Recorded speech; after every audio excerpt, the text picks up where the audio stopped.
Assalamualaikum warahmatullahi wabarakatuh. Selamat sore, salam sejahtera untuk kita semuanya. Hari ini saya akan menyampaikan perkembangan kasus dan penanganan penyakit mulut dan kuku di Indonesia terkini.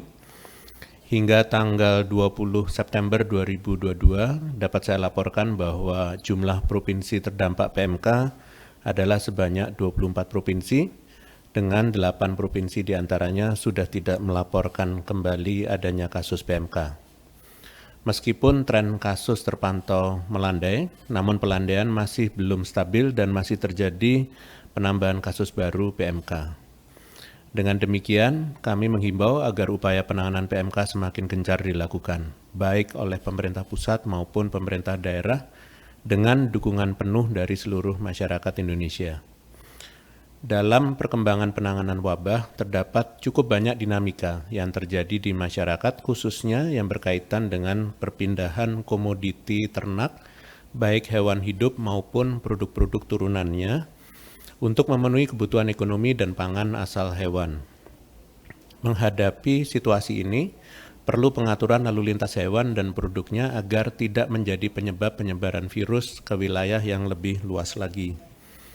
Peraturan mengenai lalu lintas hewan, produk segar hewan, dan produk olahan hewan dibuat berbasis zonasi wilayah.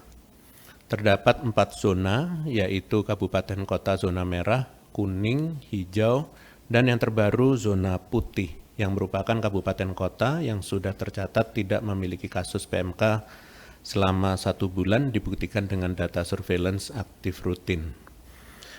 Pada lalu lintas hewan dan produk segar hewan diatur dengan ketentuan antara lain hewan dan produk segar hewan yang berasal dari kabupaten atau kota zona hijau dapat dilalu lintaskan ke seluruh zona kabupaten kota. Sementara hewan dan produk segar hewan yang berasal dari zona yang tertular hanya dapat dilalu lintaskan antar zona yang tertular dengan menerapkan ketentuan seperti tindakan pengamanan biosecurity yang ketat, deteksi virus PMK rutin pada hewan, maupun pemeriksaan antemortem dan postmortem pada produk segar hewan. Dari pengaturan tersebut, terdapat pengecualian pada produk segar impor jika berasal dari negara bebas PMK dan telah mendapatkan persetujuan dari Kementerian Pertanian untuk masuk ke Indonesia, maka dapat dilalu lintaskan ke seluruh kabupaten atau kota tanpa melihat status zonasi. Selanjutnya, pada lalu lintas produk olahan hewan dapat dilalu lintaskan antar zona kabupaten atau kota. Produk segar hewan dan produk olahan hewan yang akan dilalu lintaskan perlu dipastikan telah melalui perlakuan sesuai dengan keputusan Dirjen PKH nomor 5429 tahun 2022. Selain itu, perlu diperhatikan pula mengenai persyaratan lainnya seperti tindakan pengamanan biosecurity ketat terhadap alat transportasi, barang, petugas, dan peternak sebelum keberangkatan, saat perjalanan dan sampai tujuan, serta melakukan evaluasi terhadap kelayakan kemasan. Kemudian, sebagai penyesuaian terhadap dinamika lalu lintas hewan, ditetapkan ketentuan bahwa hewan yang telah divaksin minimal 1 dosis dapat dilalu lintaskan tanpa melakukan tes deteksi virus PMK. Pada kesempatan kali ini, saya juga ingin menyampaikan upaya pengetatan lalu lintas hewan dan produknya untuk keluar dan masuk dari dan ke Bali dalam rangka mempersiapkan Bali sebagai tempat penyelenggaraan puncak acara presidensi G20 Indonesia tahun 2022 yang akan dilaksanakan pada bulan November mendatang. Beberapa aturan yang telah dibuat antara lain dilarang melalu lintaskan seluruh jenis hewan rentan PMK dari dan ke kabupaten kota atau pulau di Bali, kecuali babi yang diizinkan untuk keluar dari Bali. Terdapat pula penyesuaian ketentuan, yaitu penghapusan kewajiban vaksinasi bagi babi yang akan dilalu lintaskan. Terkait dengan produk segar hewan, komoditi yang diizinkan untuk masuk ke Bali adalah produk daging premium yang telah sesuai dengan ketentuan. Selain upaya pengetatan lalu lintas hewan dan produk segar, upaya percepatan vaksinasi dan testing, serta peningkatan tindakan pengamanan biosecurity juga tengah dilaksanakan oleh seluruh komponen pemerintah, Satgas PMK, dan masyarakat Bali. Upaya percepatan vaksinasi menargetkan herd immunity 80% populasi tervaksinasi lengkap di akhir bulan Oktober 2022, serta surveillance yang akan dilakukan secara rutin menjadi upaya kita bersama untuk menyukseskan puncak acara G20 yang aman dari PMK. Kegiatan percepatan yang tengah berlangsung di Bali ini diharapkan dapat menjadi contoh bagi provinsi-provinsi lain di Indonesia. Bahwa dengan melibatkan berbagai komponen pentahelix seperti medik veteriner dan TNI Polri, dapat membuat penanganan PMK menjadi lebih cepat, tepat, dan terukur. Selanjutnya, saya akan menjelaskan pentingnya vaksinasi pada hewan ternak rentan PMK. Hal ini perlu menjadi perhatian bagi peternak di Indonesia agar dapat melindungi ternak sebagai aset berharga yang dimilikinya dengan penuh kesadaran dan tanggung jawab. Pertama, secara ilmiah, terbukti bahwa hewan yang telah divaksinasi akan memiliki kekebalan penyakit yang lebih baik. Menurut Waters, Ryan, dan kawan-kawan tahun 2018, dijelaskan bahwa pada hewan yang telah divaksin, jika ketika terkena paparan virus PMK, akan memiliki gejala klinis yang lebih ringan daripada yang tidak divaksin sama sekali. Selanjutnya, hewan yang sudah divaksinasi juga akan memiliki risiko penularan dan kematian yang lebih rendah.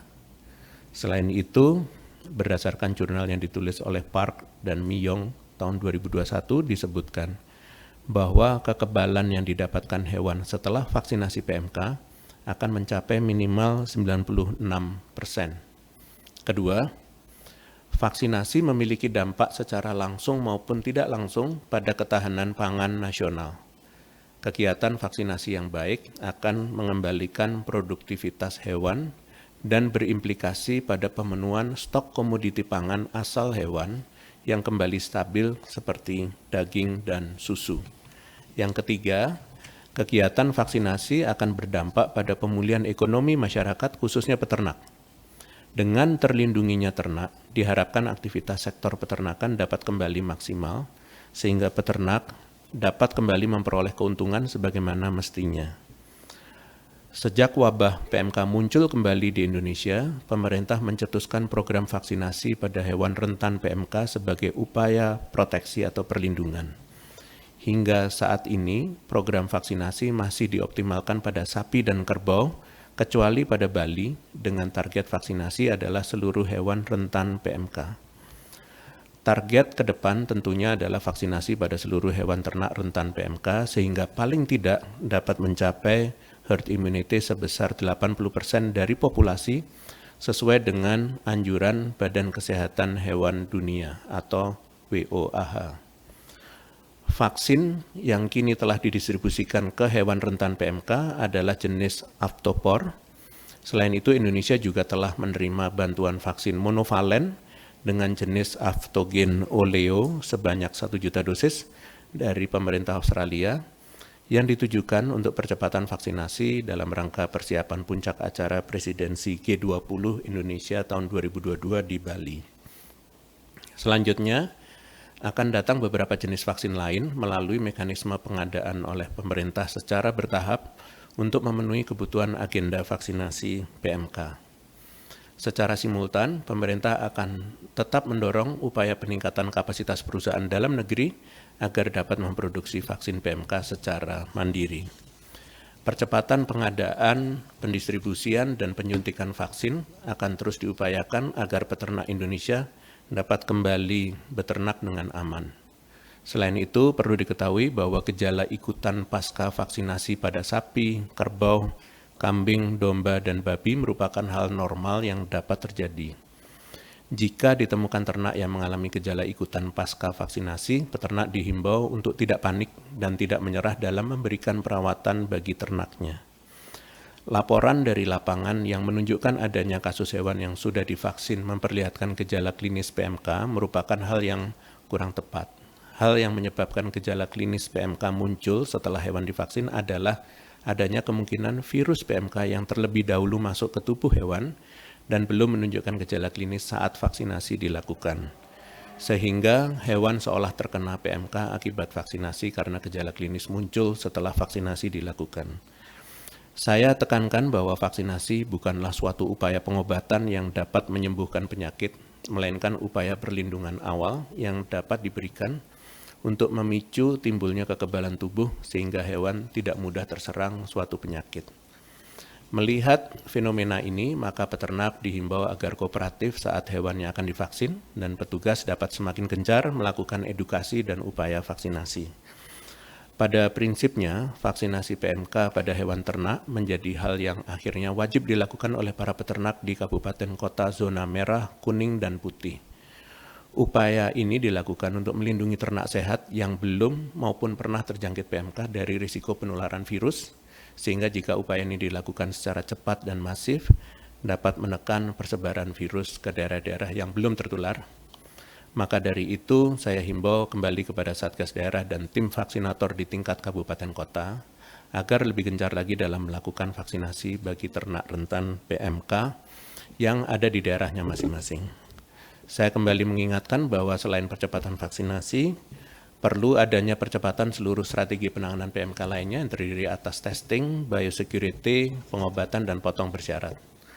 Mengenai upaya testing kepada seluruh daerah yang telah terdampak agar dapat memulai membentuk perancangan terkait dengan surveillance rutin, yang mana pemeriksaan spesimen di laboratorium menjadi penting untuk dilakukan. Daerah yang belum terdampak harus tetap waspada, dan seyogianya melakukan deteksi rutin, khususnya di titik-titik krusial seperti contohnya pada entry point pemasukan hewan dan produk turunannya. Dalam keputusan Menteri Pertanian nomor 560 KPTS PK 300 2022 dan surat edaran Satgas Penanganan PMK nomor 5 tahun 2022 telah ditunjuk laboratorium-laboratorium yang dapat menjadi rujukan untuk memeriksa spesimen PMK dengan total sebanyak 56 laboratorium guna melayani pemeriksaan spesimen hingga ke daerah-daerah pelosok. Dan pada surat edaran Satgas Penanganan PMK nomor 6 tahun 2022 telah ditambahkan pula 3 mobile lab rujukan PMK. Pengobatan bagi hewan yang terkena PMK harus dilakukan semaksimal mungkin. Saya menghimbau kepada para dokter hewan dan paramedik hewan di kabupaten kota agar dapat memberikan pelayanan pengobatan bagi ternak yang sakit semaksimal mungkin hingga ternak dapat pulih dari gejala klinisnya. Selain itu, edukasi kepada para peternak mengenai cara mengenali gejala klinis PMK dan tata cara pelaporan kasus harus terus dilakukan oleh dinas terkait maupun Satgas Daerah guna mendorong pelaporan aktif kasus PMK oleh peternak.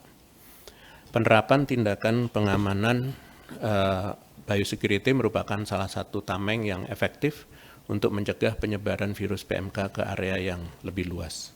Dan saya menghimbau kepada para otoritas yang bertugas di entry dan exit point setiap kabupaten kota agar dapat meningkatkan penerapan tindak pengamanan biosecurity terhadap lalu lintas, baik pada hewan, produk asal hewan, manusia, dan kendaraan.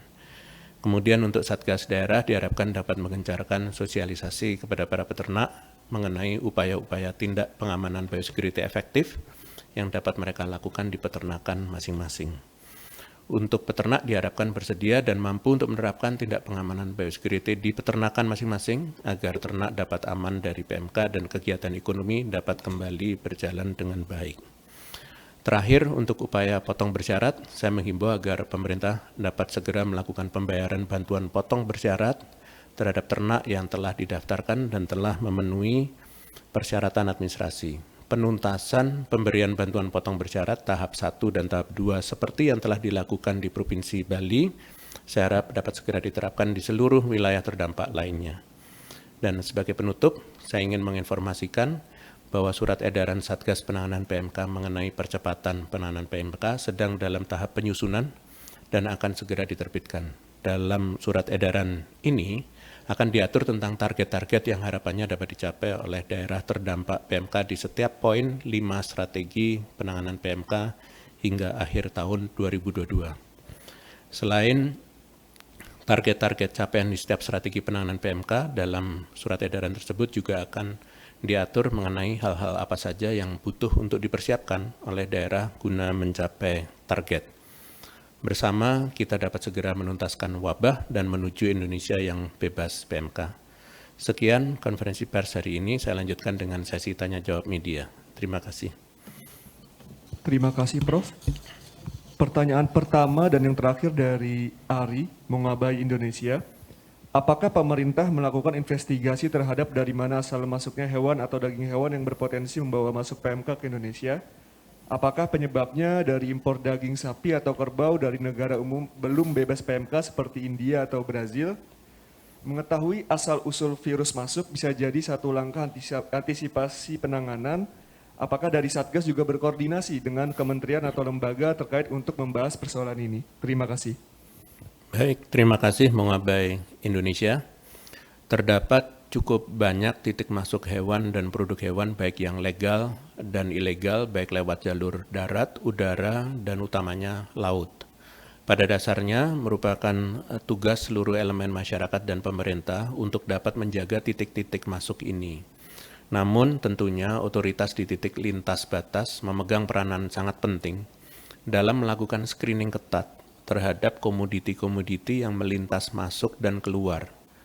Terkait dengan media pembawa virus, perlu saya sampaikan bahwa virus dapat terbawa melalui bukan hanya hewan atau produk hewan, namun juga lewat menempelnya virus pada manusia, kendaraan, dan barang-barang lainnya. Hal ini membuat pentingnya penerapan tindak pengamanan biosecurity di titik-titik kritis untuk mencegah penyebaran penyakit ke area yang lebih luas lewat perpindahan manusia, hewan, produk hewan, dan kendaraan.